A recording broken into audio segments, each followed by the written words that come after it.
Bonjour à tous, aujourd'hui je vous propose une recette de pizza sans gluten. Mais avec quoi?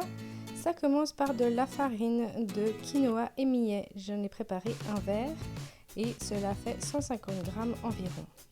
À cela on ajoute 2 cuillères à café de psyllium. C'est l'ingrédient clé de la cuisine sans gluten. Ensuite on va ajouter une demi-cuillère à café de levure chimique. Donc ici, il ne s'agit pas de la levure boulangère, mais de la levure chimique. On ajoute un peu de sel selon les goûts, pas trop évidemment. On mélange bien entre l'ajout de chaque ingrédient. Et on rajoute un peu de poivre. On ajoute ensuite un verre d'eau chaude, c'est le même verre qui a servi à mesurer la farine. Et on mélange, cela va permettre de faire gonfler le quinoa millet. Cela prend un petit peu de temps à absorber toute l'eau, mais dès que tout est absorbé, on pourra ajouter le dernier ingrédient, un œuf.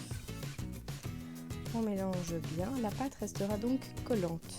Ce n'est pas une pâte qui va s'étaler au rouleau, mais à la cuillère. On déposera donc une feuille de papier sulfurisé sur un moule rond, un moule à tarte ou un moule à pizza comme vous avez, et on étale avec une cuillère le plus finement possible.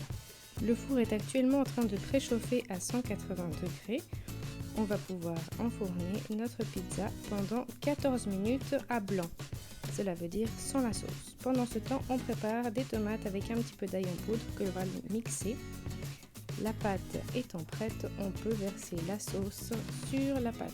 Si vous avez du coulis de tomate, ça peut aller plus vite aussi. J'étale donc ma sauce sur la pâte cuite à blanc et je rajoute un petit peu de fromage. Voilà comment mes enfants aiment la pizza, le plus simple possible. Donc pas d'autres garnitures, mais faites-vous plaisir si vous aimez avec des champignons ou autres ingrédients. C'est reparti pour un quart d'heure au four à 180 degrés avant la dégustation. Si vous avez aimé cette recette, n'hésitez pas à liker, abonnez-vous et partagez le lien. Si vous voulez plus de recettes sans gluten, n'hésitez pas à laisser un commentaire sous cette vidéo. Belle journée à tous!